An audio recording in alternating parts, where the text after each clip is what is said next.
Magic. Magic and crime. They have one thing in common. Deception. And when the criminal uses masterly cunning to conceal his crime, who can unmask him better than the magician?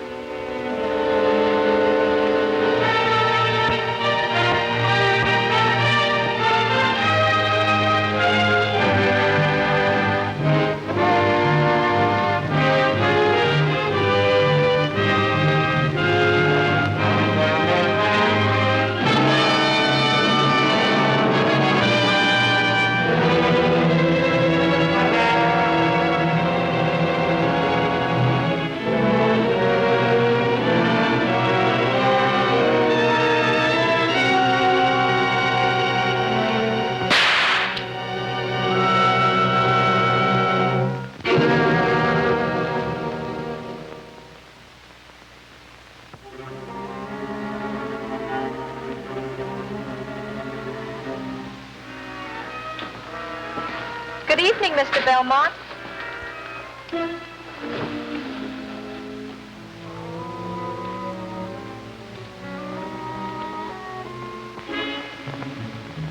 Good evening, Mr. Belmont. This magician you're featuring in your floor show, I want to talk to him. Well, I'm sorry you can't do that right now. It's extremely important. I must see him at once. But he's on stage at the moment. Won't you take a table? Then afterwards you Oh, I see.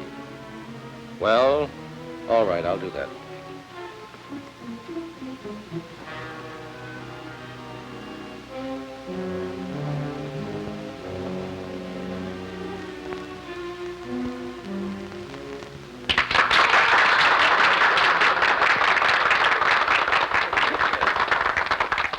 And now, a miracle from another world.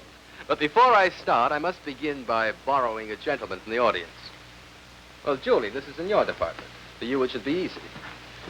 A knot that took me 20 years to invent. It's still not perfect. Finding a use for it has proved most difficult, for obvious reasons. Now we have a $6 million act. Ladies and gentlemen, Mr. Davis Belmont, the Wizard of Wall Street.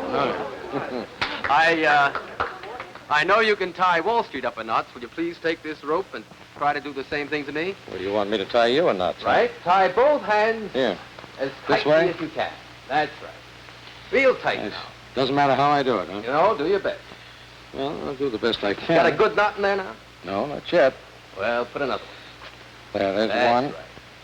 And one for good measure, There's two. You want another one? if you like. All right. And how about a fourth? That's all right. That's All good right. enough. Now, will you please show the audience the objects on that table? Well, there's a lot of things here. There's cards, baton, tambourine, And a bell. Fine. Now stand directly in front of the table. Surely. Don't turn around, Mr. Belmont, but listen. I wonder how that happened. Well, I don't know. What would you say if a spirit hand reached out from beyond the grave and touched you? What's wrong? Something did touch me. Well, obviously, it couldn't be me. I know, that's right. Your hands are tied. That's what you think. Well, thank you very much for your assistance. By the way, do you have the time? Well, yes. Is that yours? And I think you'll need this.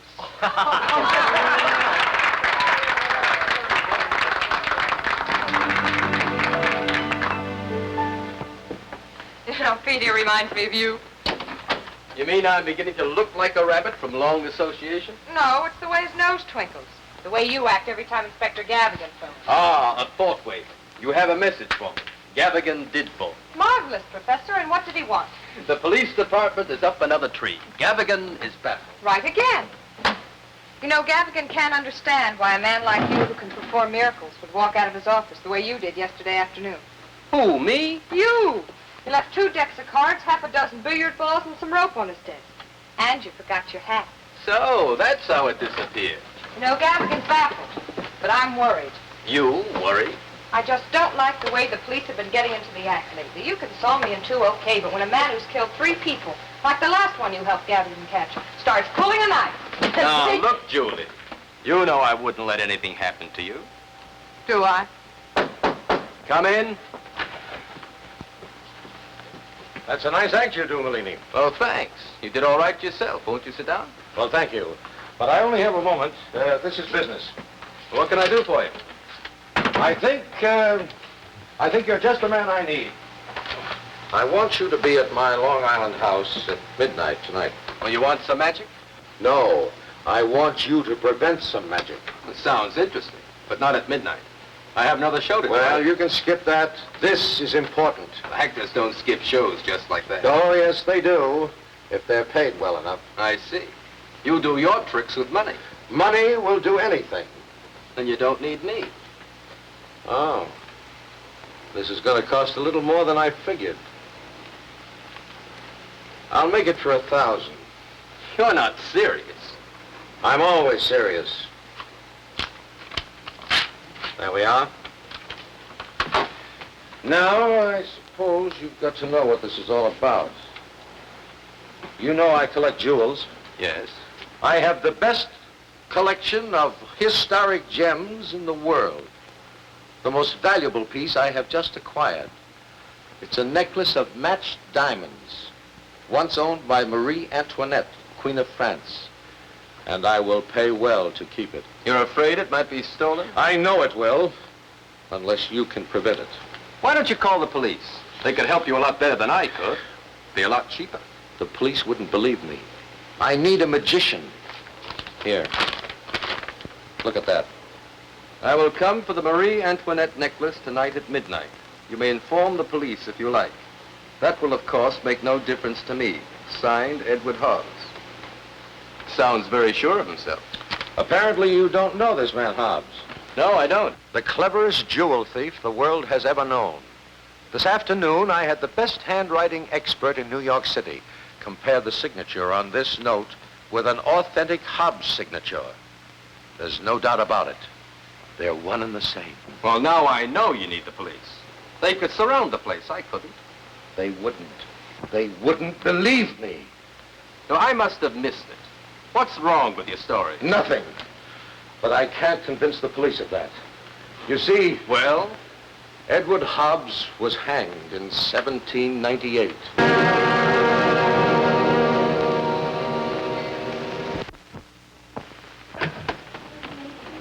Miss Julie Boyd and Mr. Merlini are here, sir. Oh, good. Show them in. Won't you come in, please? Thank you. Well, I see my man got you here in time. It's 10 minutes of 12. Your chauffeur is working at the wrong job. He should be a jet pilot. He was once. Won't you sit down? Thank you. Cigarette? Thank you. Now, there's not much time left. Is there anything else you'd like to know? You're still quite convinced that a man who's been dead over 100 years is going to walk in here tonight and take that necklace? I don't know, but something is going to happen. I'm certain of that. Especially if Nathan Ziegler... Ziegler? The art dealer? Yes. It's possible he's behind all this somehow. You see, he wanted the Antoinette necklace very badly, so he put in a bid to the man who had it and threatened police action if he sold it to anyone else. But I put in a higher offer. The man you bought it from didn't have a clear title to it. Of course not. An historic piece like this has been stolen a dozen times. Oh, may I? Why, certainly. The last time any reputable dealer or collector saw that was in 1830, the year it was stolen from a Paris museum. Sure does sparkle, but I don't think I'd want it. You wouldn't. Well, this is for state occasions only, and I haven't been invited to one lately. But it would cut down into several nice bracelets and a handful of rings. There's an Inspector Gavigan of the police department outside, sir. He says he must see you at once. Gavigan, the police department? I didn't call them in. Well, show him in. I wonder how he got wind of this. This way, sir. You wanted to see me, Inspector? Oh, yes. Well, what are you two doing here? Well, we have no idea yet. We're waiting for a robbery. You're waiting for a what? A robbery, a big jewel theft. Well, that's exactly what you may get. You've heard of George Parker? Why, yes, of course. You know where he is? I have a pretty good idea. My men have been tailing him ever since he walked off a boat from Europe last week. Parker, the man they call the Colonel? Well, yes, that's his underworld moniker, but he has a string of aliases a mile long and a bad record. He specializes in jewels. Well, he isn't exactly the man we've been expecting, Gavigan, but he's a good substitute. Is that door locked from the inside? Why, yes. He may be here in about 1 minute. Well, this is the only key. Now, let me do it. What is all Tell this? Gavigan what he's walked into. Julie, see if that window is locked. It's like this. Yesterday afternoon. It's okay, a mosquito couldn't get in here. All right, now that's the only window and that's the only door. We're just 4 of us here. If that necklace disappears...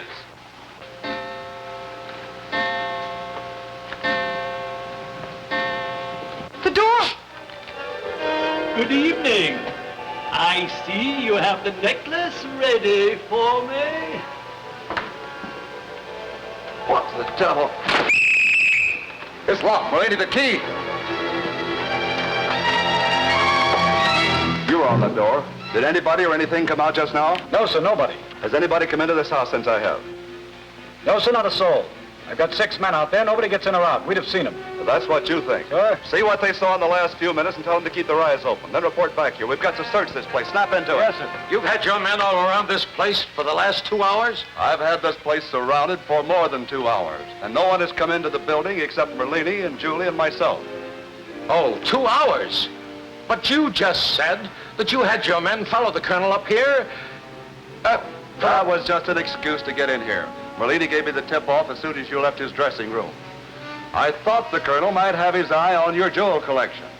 Now, whatever that monkey business was at the door there, it wasn't Parker's voice and it wasn't Parker. You sound quite sure of that, Gavigan. I am. The last report I had 5 minutes ago, just before I walked in here, the colonel was in a bar in New York, Broadway on 96th Street. Well, that gives him a lovely alibi.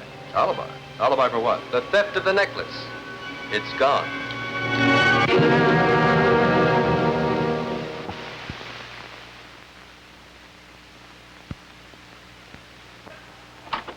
Hiya, boss. How's tricks? Don't be so bright and cheerful. It's too early.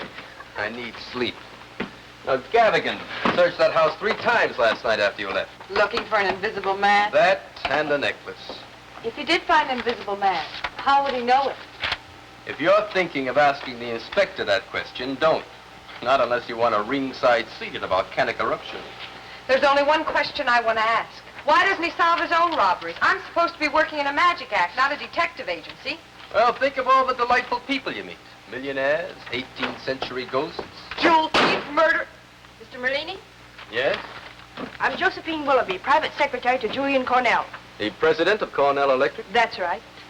May I speak to you privately? It's perfectly all right. This is Miss Boyd, my assistant. How do you do? How do you do? Mr. Cornell asked me to give you this.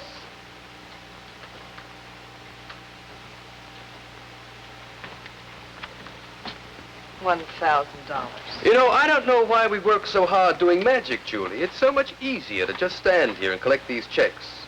But I have a hunch that this is not just an outright donation to the Assist Merlini Fund. What does he want? Mr. Cornell prides himself on his remarkable memory, but it isn't nearly as good as he likes to believe. He changed the combination on his safe a few days ago. Now he's forgotten it. It's most embarrassing. $1,000 worth is a lot of embarrassment. And he wants me to open it? Yes, it must be opened just as quickly as possible. There are business contracts in it that need signing before noon. I don't know why people mistake this office as a substation to the Travelers' Aid Society. There's a perfectly good locksmith down the street, the very best. I've been there. He's out of town. His assistant recommended you. There are others. Yes, but you're an escape artist. Anyone who can get out of police handcuffs and jail cells, who makes underwater escapes from sealed coffins as you do, has to know just as much or more than any locksmith. And you have to work a lot faster. There'll be another 1,000 if you open it in an hour. That sounds like twice as much. Trouble. I'll need a few safe-cracking tools. You know, Julie, Miss Willoughby is very persuasive. I'll be back just as soon as I can. Oh, I'm sorry that I messed up your suitcase. Will you repack it like a good girl? I'll need it for that benefit show we're doing tomorrow. Please. Benefit show. Now, when did that happen?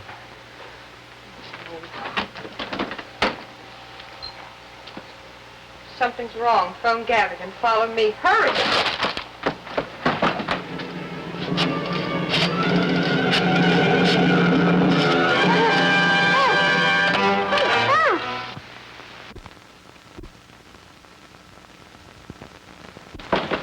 hard to get Mr. Cornell, but he's here. Thank you, Josie.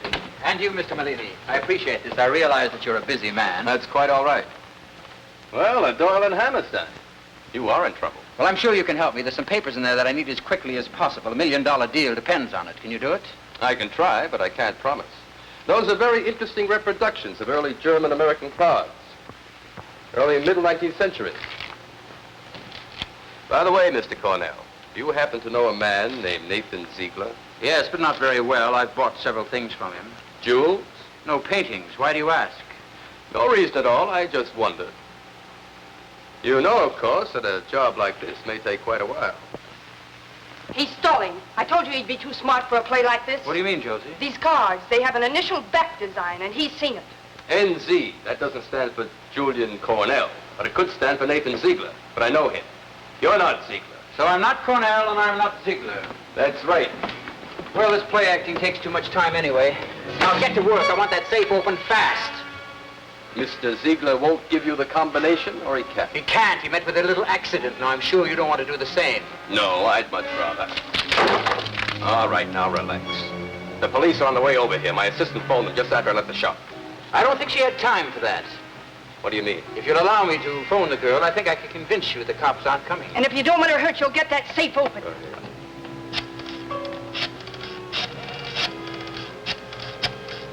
That's my number. Yes, and she has company. George, put the woman on. We'll take the gag off and let her talk. Julie, Sorry, boss. I guess I muffed this one. are you all right? I could feel better. There's an ugly-looking gorilla here. He grabbed me right after you left just as I started to call Gavigan. Tell him to let her go. You don't scare me with that gun. It's not loaded. I dislike firearms, but Josie here doesn't. In fact, she could show Annie Oakley a few things. This one is loaded. Do you want to find out? I'll take your word for it. George, 11:30. If I haven't called you by then, go to work on the woman. Now, look, You know what to Colonel. do. Now, look, Colonel, little luck, I might be able to get this combination in about 40 minutes. But this job is fitted with a time lock. If that mechanism is operating, there's only one way in, by blasting.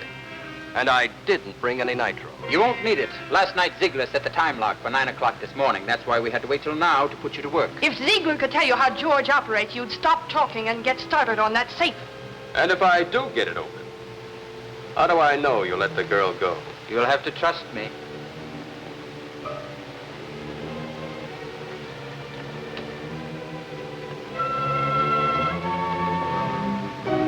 This is going to take more than 40 minutes. It can be done in that time, and you'd better do it. 18. That's the third number. Phone that hoodlum of yours and tell him to hold off for 20 minutes. No, keep going.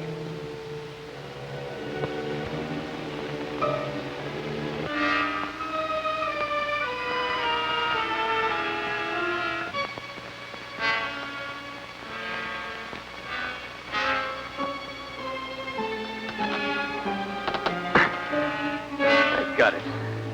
Call your man off. No, not yet. That's the last thing we do just before we land. Is that what I think it is? Yes, the Antoinette necklace. You call the shop now, and I'll talk to George. Yeah.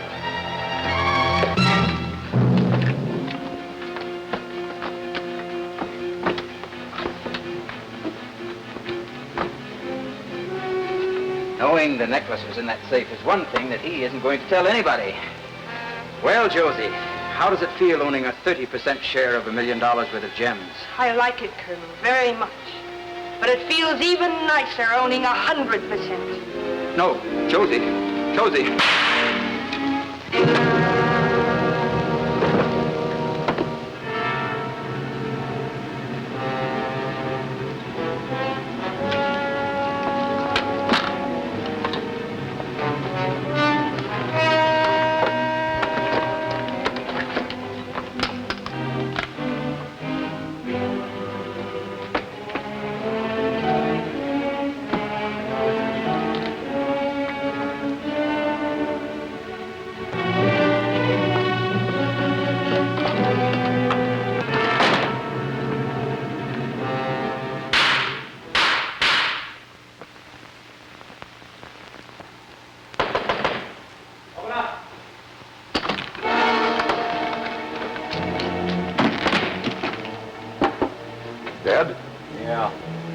Colonel.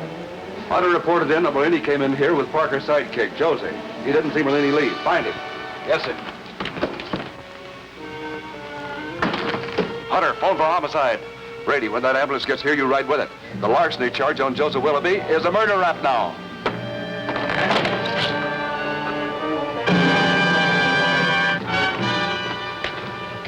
Durant!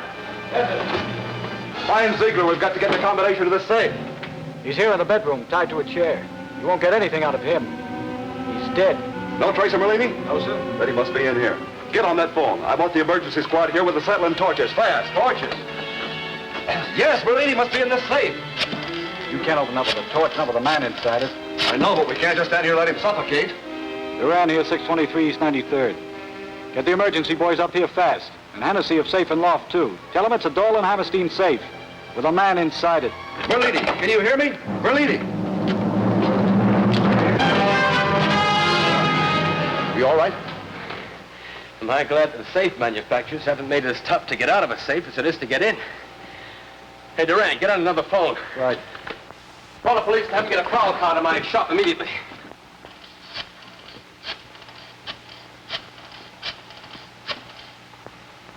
It's Parker, George. We got the safe open, but the cops are headed that way. Leave the girl and Lamb. Meet you at my place. Hurry. Durant, get a car over to Parker's and pick up anyone entering. Hurry. How much longer do I have to wait around downstairs? I'm a busy man. You question me all morning, I get a steeplechase ride in a police car, and then I have to dodge a lot of bullets. The girl shot him? Yeah, the old double cross. Where's Ziegler? They got him, too. Is this yours? Well, yes, that's it. Well, that wraps it up. Ziegler stole the necklace last night, and Go on, Inspector. How did he make himself invisible? that's your department. How did he? Well, I'll tell you how he did that little trick. Durant, close that door. Loop this over the doorknob. Twice. Now grab both ends and stand back. Like this? Right. Now let's pretend that that's the door to Belmont's study.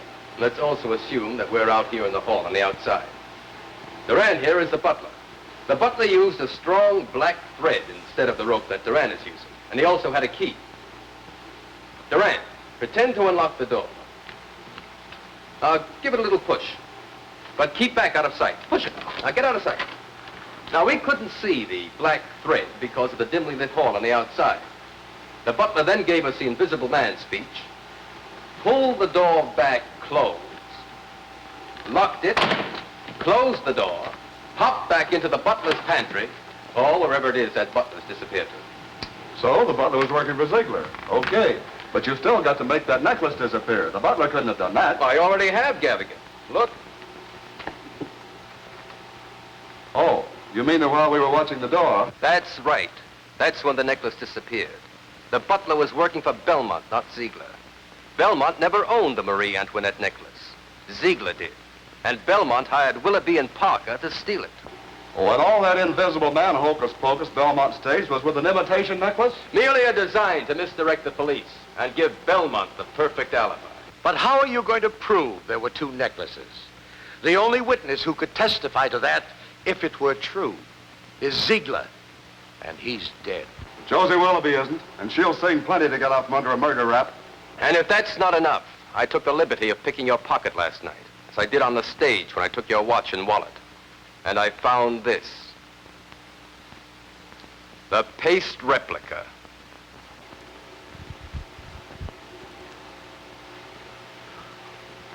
Excuse me, gentlemen. I want to call my lawyer.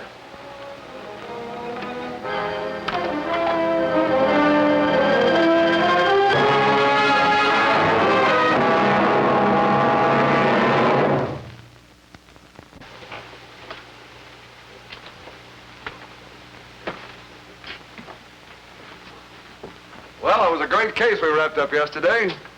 Have a cigarette? No, thanks. I'll try that one. You have a match? Why don't you pull one out of the air? Well, what do you think I am, a magician?